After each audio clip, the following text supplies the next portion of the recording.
자, 테마 세 번째 들어갈 차례입니다. 자, 바로 시작하겠습니다. 네, 자, 안녕하세요.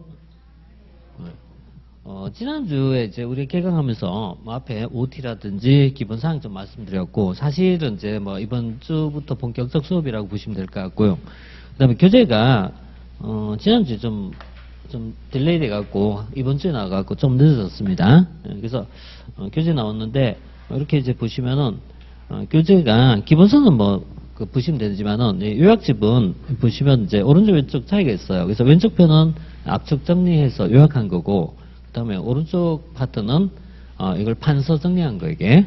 그래서 가능하면 한 페이지에 넣으려고 좀 노력했어요. 한 페이지 넣으려고. 그래서 하나의 주제를 한 페이지 안에 다 집어 넣으려고 하다 보니까 좀, 시간 좀 많이 걸렸거든요. 근데 작년에도 요약집을 만들었는데 작년에 좀 어설프게 됐어요. 그래서 뭐 선명도도 좀 떨어지고 그래서 요거 내용하고 그다음에 또 뭐 최근에 개정사항 같은 거 좀 반영해하고 좀 들어갔으니까 일단은 요약집을 먼저 추천드릴게요. 추천드리고 왜냐면 이게 우리 수업하는 거하고 똑같이 나갈 거니까 그래서 이거 좀 추천드리고 그다음에 기본서 경우에도 이제 개정되면서 사실 이제 법제도 같은 것이 변화가 생기는데 우리 행정 전체를 본다면은 1편, 2편 쭉 있잖아요. 그런데 3편이 조직론이거든요. 4편이 인사행정이고 5편이 이제 재무행정이고 6편에서 관료가 있고 7편이 지방행정인데요. 2020년도를 전환 시점에 가장 큰 변화라고 얘기하면 이 지방제도, 지방자치제도에서 많이 바뀌었거든요. 이런 부분 매년 조금씩 지금 업데이트 되면서 조금씩 바뀌고 있어요. 예를 들어서 이제 우리가 주민 참여해 보면은 주민 투표라든가 주민 소환이라든가 이런 거 할 때 뭐 18세, 과거에 19세였죠. 19세에서 지금은 예를 들어서 뭐 18세로 바뀌었다든가 이런 것들이거든요. 이런 부분은 이제 이미 이제 작년도에 많이 바뀌었어요. 작년도 많이 바뀌었고 올해는 이제 추가적으로 바뀌는 부분이 그래 많지가 않아요. 그렇지만은 이런 게 바뀌었던 부분이고 1편, 2편은 바뀌는 내용이 아니에요. 왜냐면 이론적 성향이 강하기 때문에 1편, 2편은 거의 바뀐 것이 아니라 그대로 유지가 돼요. 그래서 여러분 개정 파트는 지금 보셔도 크게 뭐 참고할 필요가 없어요. 이거는 이제 여기서부터 조금씩 바뀌거든요. 예를 들어서 정부 조직 같은 경우가 올 6월 달에 바뀌었죠. 바뀌어갖고 19부 이런 식으로 3처, 19청 이런 식으로 갖고 정부 조직이 바뀌었거든요. 뭐 이런 것이 바뀌거나 또는 공공기관에 대한 규정이 바뀌거나 이런 것이 이제 소폭적으로 바뀌어 나가요. 이런 부분이 이제 바뀌는 부분이고 인사제도에 보면은 뭐 평정제도라든지 재무행제에 보면 통합예산이라든가 이런 파트에서 약간 소폭적인 수정이 나오거든요. 이런 수정이 나오는데 그런 건 사실은 공부가 많이 된 분들은 중요하지만은 처음에 공부하신 분들은 크게 중요하지 않아요. 처음에는 이런 게 중요한 게 아니고 뭐 전체적인 개요를 아는 게 중요한 거기 때문에 큰 차이가 없어요. 하지만은 공부가 좀 되고 난 뒤에는 그런 부분 바뀐 걸 좀 참고하셔야 되거든요. 그래서 사실 이제 요 이후부터 우리가 이제 개정된 부분을 좀 반영해야 돼요. 근데 뭐 제일 어려운 게 이제 이런 거잖아요. 작년에 책을 사서 공부하신 분이 계시고 또 올해 공부하신 분이 있고 특히 올해 같은 경우에는 올 초에 중간에 이제 들어오신 분들은 책 가진 지 얼마 안 됐는데 또 바꿔야 되나 막 이런 이제 부분이 나올 수 있어요. 그러면 일단 기존대로 보십시오. 기존 책 그대로 보시고 일단 제가 시간이 걸리더라도 뭐 정호편 하나 만들어갖고 드리든가 할 테니까 정호편 나중에 좀 활용하도록 하십시오. 이렇게 하시고 그 다음에 정호표도 조금 약간 여유가 있는 게 방금 얘기한 것처럼 3편 이후부터 개정이거든요. 1편, 2편은 개정이 없어요. 이쪽은 개정이라는 게 나올 수가 없어요, 이게. 그러니까 개정이라기보다는 제도 바뀌는 게 없다는 게 제도 변하는 게 없기 때문에 크게 영향이 없고 3편부터 이제 바뀌는 거니까 요거는 제가 뭐 한 2주 이내에 하여튼 이제 개정사항 좀 정리하고 뭐 어떻게 공시하도록 하겠습니다. 이렇게 하니까 그거 좀 참고하시면 될 것 같아요. 그래서 이제 기본서는 이렇게 좀 보시면 되겠고 지금 그 다음에 핵심 정리집이 있는데요. 핵심 정리집은 아까 잠깐 말씀드린 것처럼 요약집입니다. 요약집은 이제 교재 자체가 하나의 주제를 가지고 앞에 보면은 요약과 그 다음에 이쪽에는요 우리가 이제 수업에 했던 판서 정리가 이렇게 들어가 있어요. 두 개가 이렇게 같이 들어가 있기 때문에 여기다가 내용 플러스 해갖고 이렇게 공부하시면 될 것 같아요. 이렇게 하시면 되니까 이거만 사실은 뭐 이것만 반복적으로 보셔도 돼요. 되는데 다만 요약만 가지고는 다 안 되죠. 왜냐하면은 뭐 중간 배경도 있어야 되고 뭐 이것저것 필요하니까. 그래서 이 결국은 이 내용을 공부하기 위해서 이게 필요하다는 얘기예요. 그러니까 여기서 기본 사항은 이제 부분적 참고하시면 됩니다. 형에. 자, 이렇게 이제 보시고요. 그 다음에 이번 시간 이제 본 주제에 들어가면서 이제 공부할 사항인데, 오늘은 이제 주제를요, 테마 3, 4, 5, 6 이렇게 좀 나갈 생각입니다. 그래서 오늘 나갈 내용은요, 첫 번째는 정치 행정의 관계가 있어요. 이거 부분 얘기할 거고, 그 다음에 테마 세 번째죠. 그 다음에 테마 네 번째 보면은 행정 변수라고 있어요. 그리고 테마 다섯 번째 가면은 행정의 환경 변화라고 있어요. 환경 변화가 있고요. 그 다음에 다시 이제 뒤로 쭉 가면은 양은 많은데 한세 알맹이는 많지는 않아요. 그 다음에 테마 6, 7, 8에 가면은 시장 실패, 정부 실패가 있어요. 그래서 오늘 목표는 시장 실패와 정부 실패까지, 그러니까 6, 7, 8, 테마 8까지 목표 잡습니다. 좀 바쁘긴 합니다. 바쁘긴 한데 여기서 여기까지가 목표 잡도록 할게요.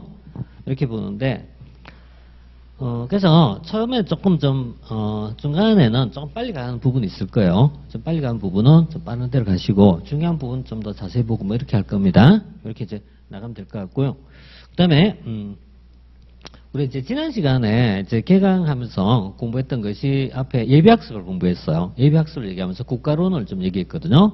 그래서 우리가 이제 근세라는 개념부터 잡아갖고, 근세 절대국가가 있었고, 근대를 입법국가라고 불렀고죠. 현대를 행정국가다 이렇게 불렀고, 그 다음 최근에 나온 모습을 신행정국가 이렇게 불렀습니다. 그리고 왜 그렇게 되냐는 어떤 임팩트나 영향을 준 사건이 있었어요. 그 사건에 속한 것이 경제공황이라든가 유가파동 같은 것이 중요한 역할을 하게 되었다 이런 얘기죠. 자, 그런 내용이 이제 주된 내용이었고, 이런 내용 속에서 이제 국가의 변천을 이제 우리가 살펴봤었어요. 그리고 나서 두 번째는 행정이론이라는 부분, 개념을 정리할 때 개념으로 한 5가지 공부했었어요. 제일 처음에 나온 것은 행정관리설, 두 번째 나온 것은 통치기능설, 행정행태설, 그 다음에 정책화기능설, 거버넌스설, 이렇게 5가지 이론을 공부했거든요. 그 내용 이번 시간 다시 이어서 나옵니다. 그래서 이렇게 좀 이어질 내용이고, 자, 그 중에 이제 이번 시간 이제 주제는 정치행정 경영의 관계에 대한 아주 올드한 얘기를 좀 할게요. 왜 올드하냐면은 보통 행정학을 처음에 갈 때 과거에 이런 걸 이제 대단히 중시 여겼어요. 그래서 행정이 도대체 뭡니까? 라는 물음에 대해서 행정이란 정치와 경영의 어떤 이제 중간적 성격을 가지고 있는 것이다 라고 봐요. 그래서 행정이라는 것이, 행정이면은 행정이라는 건 역사적으로 정치로부터 분리 독립하는 과정에서 나타나요. 그 또 하나는 이 경영과의 유사성과 차이점을 구분하는 과정에서 발전해 왔거든요. 그러니까 행정이 도대체 뭡니까? 물으면 행정은 어떤 사람은 정치라고 얘기하는 사람도 있고, 또 어떤 사람은 아니야 경영이야 이렇게 얘기하는 사람도 있어요. 그래서 사실 뭐 2가지 성격이 다 있거든요. 행정 정책 성격도 있고 경영적 성격도 있어요. 그래서 우리는 여기서 보고자 하는 것이 정치-행정의 관계, 행정-경영의 관계가 어떻게 변화해왔나라는 것을 이제 보려고 하는 겁니다. 이걸 이제 보려고 하는 것이었고요. 자, 이 부분을 이제 그 다음에 보시면은 이 표로 이제 그림으로 좀 표시했는데, 문제는 이번 과정에서 문제는 거의 안 다룰 겁니다. 거의 문제는 안 다르고, 문제는 그냥 읽어보기만 하세요. 여러분은 문제 읽어보시고 풀려가지 마세요. 풀지 마시고, 풀린 문제도 있겠지만 안 풀린 문제가 훨씬 더 많으니까 문제 안 풀린데 문제 풀면 짜증나요 진짜. 그러니까 공부 좀 돼 있는 상태에서 보면 괜찮아요. 근데 안 돼 있는 상태 보면 정말 짜증나는 게 문제거든요. 그래서 무리하게 할 필요 없어요. 무리하지 마시고 그냥 이렇게 나오구나 이 정도만 보시면 됩니다. 그래서 이런 거 이제 대표적으로 이제 나오는 부분인데 이건 나중에 보시면 돼요. 이런 거 절대 어렵지 않아요. 해보면은. 자, 행정이 이제 정치성과 경영성에 대한 얘기 좀 하고 갈게요. 자, 우리는 행정이란 방금 얘기했죠. 행정은 역사적 어떻게 정치와의 관계와 경영과의 관계 속에서 변천해 왔다 이렇게 봤어요. 그런데 이때 행정이 정치적 성격을 가진다는 말이 무슨 뜻일까 이런 얘기예요. 행정은 정치적 성격이 있고 경영적 성격이 있는데 행정이 정치적 성격을 가진다는 게 무슨 뜻일까? 이걸 줄이면 이렇게 돼요. 행정은 정치적 성격을 가진다는 말은 행정이 정책을 결정하거나 또는 가치 판단할 때 행정은 뭘 가진다? 정치적 성격이 있다 이렇게 얘기해요. 그러니까 이 내용들은 같다 이렇게 이해하시면 돼요. 같다 이렇게 보시면 돼요. 그래서 행정이 정책을 결정하거나 가치 판단할 때 행정은 정치적 성격이 있다 이렇게 얘기를 하고요. 그래서 두 번째, 행정은 경영적 성격을 가지고 있는 경우도 있다. 행정이 경영적 성격이 또 무슨 뜻이냐 이런 얘기죠. 그래서 행정이 정책을 집행만 하거나 관리만 할 때 행정은 경영과 같다 이렇게 봅니다. 그래서 관리라는 개념은 기업을 관리하나 정부를 관리하나 뭐가 달라 이렇게 얘기하거든요. 맞네 이렇게 본 거예요. 그래서 이 두 가지 성격이 있다는 얘기예요. 그런데 그 성격이란 게 딱 고정된 개념이 아니라 시대나 상황에 따라 달라진 겁니다. 시대나 상황에 따라 달라진 겁니다. 그래서 우리 이제 행정 이론을 앞에서 공부했을 때 5가지 이론을 앞에서 우리가 지난주에 공부를 했거든요. 자, 그래서 지난주에 5가지 얘기했을 때 행정관리설, 통치기능설, 행태설, 정책화기능설, 그리고 거버넌스라고 있었습니다. 근데 거버넌스는 이런 상황에서는 이제 큰 의미는 없어요. 왜냐면 이런 내용은 대략 70년대, 80년대까지 논의했던 거지 그 이후에 이런 논의를 잘 안 해요. 그래서 이거는 정책기능설까지 보시면 돼요. 자, 그러면 이제 첫 번째 봐요. 행정관리설이라고 해요. 행정관리설은 행정의 본질은 뭐다? 이거 그대로 나와 있는 거예요. 행정의 본질은 무엇이다? 관리다 이런 얘기예요. 관리다. 행정의 본질은 관리다. 그럼 행정과 경영은 어때요? 같다 이런 얘기가 되겠죠? 대신에 행정과 경영은 같아요. 이건 이제 같아요. 같지만은 행정과 정치는 어때요? 다르다 이렇게 얘기한 거예요. 다르다. 이렇게 이제 보는 거고요. 그다음 두 번째는 통치기능설입니다. 통치기능설은 통치를 바꿔서 뭐라고 했죠? 제가 정치라고 불렀죠. 그죠? 그러니까 통치 대신 정치 이렇게 보시면 돼요. 정치기능설 이렇게 보면 돼요. 그러니까 행정은 뭘 가진다? 정치적 기능 또는 정책결정 기능을 한다 이런 얘기예요. 그래서 이때는 같다 이렇게 보고요. 경영하고는 다르다 이렇게 보는 시각입니다. 그다음 세 번째는 행태설이 있어요. 이때는 경영과 비슷하고 정치와는 다르다 일단 이렇게 보고요. 그다음 정책과 기능설이 있어요. 말 그대로 어때요? 행정은 정책적 기능을 수행한다는 얘기예요. 정책적 기능. 그러니까 정책적 기능을 수행하니까 행정은 뭐하고 정책과 같다 이런 얘기예요. 반면 경영은 다르다 이렇게 보는 시각입니다. 자, 이렇게 해갖고요. 이제 변천이 오는데 그 변천은 이제 보시다시피 행정관리설은 이렇게 보는 거죠. 행정과 경영은 같다 이렇게 보고 그다음에 행정행태설도 어때요? 행정과 경영은 같다 이렇게 보는 거예요. 그래서 이 두 가지는 우리가 합쳐갖고 어때요? 행정과 경영은 같다 이런 의미에서 행정 경영과 같다. 대신에 어때요? 정치하고는 다르다 이런 얘기예요. 그래서 여기 따르면은 요 그대로 쓰시면 돼요. 행정은 뭐가 아니다? 정치가 아니라는 얘기예요. 행정은 정치가 아니고 행정은 경영과 같다 이렇게 보는 시각입니다. 근데 이걸 이렇게 표현하죠. 정치, 행정, 이원에 부르죠. 그죠? 이원에 부르죠. 이원. 정책 이원론에 부르죠. 그래서 이원론, 이론론이란 말을 이제 쓰게 되는데 우리가 이원이라는 말 쓸 때는 다르다 이런 얘기예요. 다르다. 이원적이다라는 말은 A와 B는 다르다 이렇게 얘기하면요. 이원론 이렇게 써요. 그럼 반면 이제 우리가 이론적이다 이렇게 얘기할 때는 어때요? 같다 이런 같다. 같다. 그래서 A와 B는 유사하다 이렇게 얘기할 때는 이론적이다 이렇게 써요. 이론적이다. 그래서 이원론이란 말은 정책행정은 다릅니다 이렇게 봐요. 다릅니다. 정책행정은 다릅니다 이렇게 씁니다. 대신에 행정과 경영은 같습니다 이렇게 얘기한 거예요. 행정 경영 같습니다 이렇게 얘기하는데 근데 이제 경영을 우리가 다른 말로 뭐 쓰냐면 사행정이라 부릅니다. 경영은 사행정이라 부릅니다. 그래서 행정을 공행정이라 부르고 경영을 사행정이라 불러요. 그래서 얘를 행정, 경영, 일원론이라고 써야 되지만 이렇게 안 쓰고 행정, 경영, 일원론에 쓰지 않고요. 공행정, 사행정, 일원론 이렇게 이제 표현합니다. 그래서 공사행정, 일원 이렇게 표현해요. 그래서 공행정과 사행정 같다 이런 의미에서 이렇게 표현하는데 이 표현은 그렇게 중요하진 않아요. 중요한 건 아니고 이 표현은 위에 있는 이 표현은 좀 꼭 우리가 기억하셔야 돼요. 그래서 정책행정, 이원론 이런 표현 좀 보셔야 돼요. 자, 그다음에 이제 통치기능설과 그다음 정책과 기능설이 있어요. 통치기능설은 행정은 뭘 한다? 정책 기능을 한다 이런 얘기예요. 정책 기능설 행정은 뭐죠? 정책적 기능을 수행한다는 얘기예요. 그래서 이 둘 다 어때요? 둘 다 정치, 행정, 일원론이 부른 거죠. 정치, 행정, 일원 이렇게 표현합니다.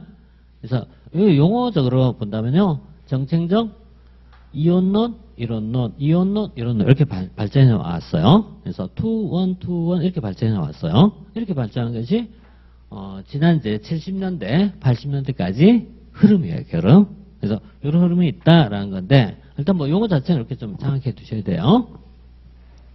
자, 이렇게 해서 우리가 이제 행정의 정치와 경영성이라는 측면을 가지고 우리가 이제 이론의 변선을 봤어요. 변선을 받고. 자, 그 다음에 이제 볼 내용이 행정과 경영의 관계를 볼게요. 행정과 경영의 관계를 볼게요.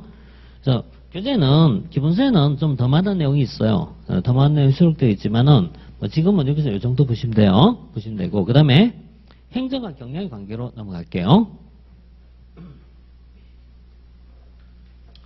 자, 행정과 경영의 관계로 이제 넘어갈 때요.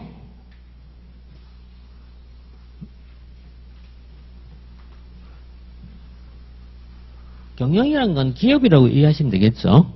그죠? 행정은 정부라고 보면 되겠지. 그죠? 행정이란 정부와 그 다음에 경영이란 기업이 과연 같으냐 다르냐 이런 얘기예요.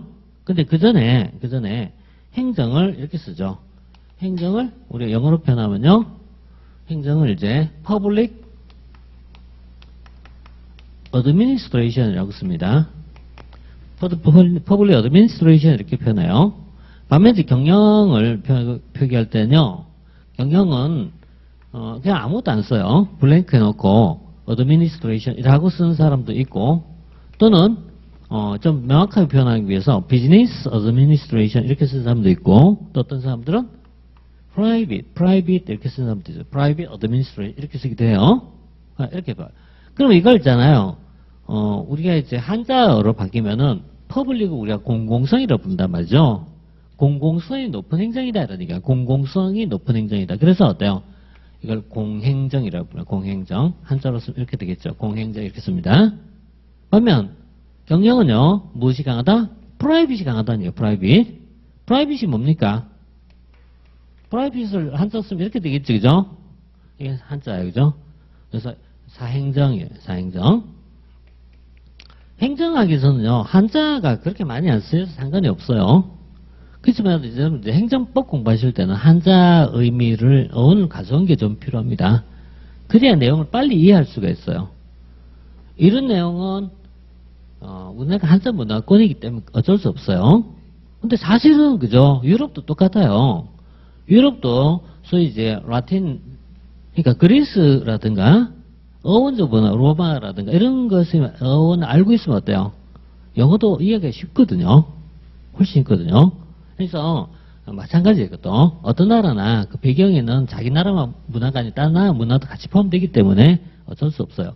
그래서 이건 뭐냐면 개인사자지 그죠? 개인사자. 그래서 사행정이라고 불러요. 우리는 행정법 공부하실 때니까 사인이라 많이 쓰잖아요. 그죠? 사인 이렇게 쓰잖아. 행정법에는 사인이라고 부르고 행정에서 그냥 개인 이렇게 씁니다. 그냥 국민하면 되겠죠. 그죠? 그래서 개인, 국민, 주민, 시민 뭐 이렇게 표현하죠. 자 이렇게 보는데 자 그러면은 행정과 경영은 보시다시피 기본적으로 어때요? 어드미니스트레이션이랑 똑같잖아요. 똑같은데 다만 뭐가 차이가 있다? 퍼블릭의 정도에 따라 차이가 있다는 얘기예요. 퍼블릭이. 그러니까 퍼블릭이 강하면 어때요? 행정 이렇게 쓴 거죠. 퍼블릭이 약하다 하면 어때요? 경영 이렇게 보시면 돼요. 따라서 큰 차이가 나진 않죠. 그죠? 퍼블릭 정도니까 아주 크게 차이 나지 않잖아요. 그래서 이런 걸 얘기합니다. 자, 그러면 이런 개념이 이제 출발했고요. 이제 그럼 행정과 경영은 비슷한 측면도 있고 다른 측면도 있는데 적어도 이쪽을 강조하면 유사하게 되겠죠. 반면 퍼블릭을 강조하면 차이점이 있겠죠. 이걸 이제 전달했을 때 자, 유사점부터 볼게요.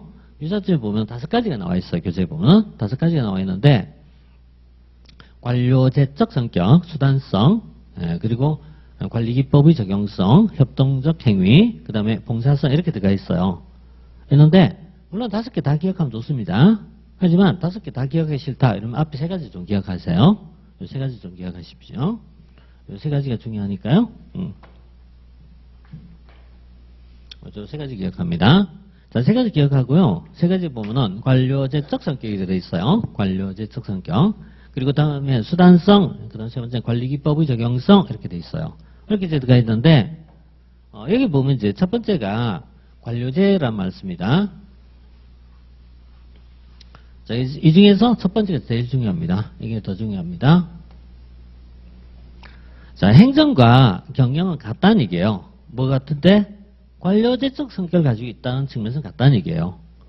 그러면 관료제가 뭔지 알아야 되잖아요. 관료제가 뭡니까? 관료제란 거는 이렇게 봐요. 계층제적 형태를 가지고 있고 합법적 지배가 이루어지는 대규모 조직체를 관료제로 부릅니다.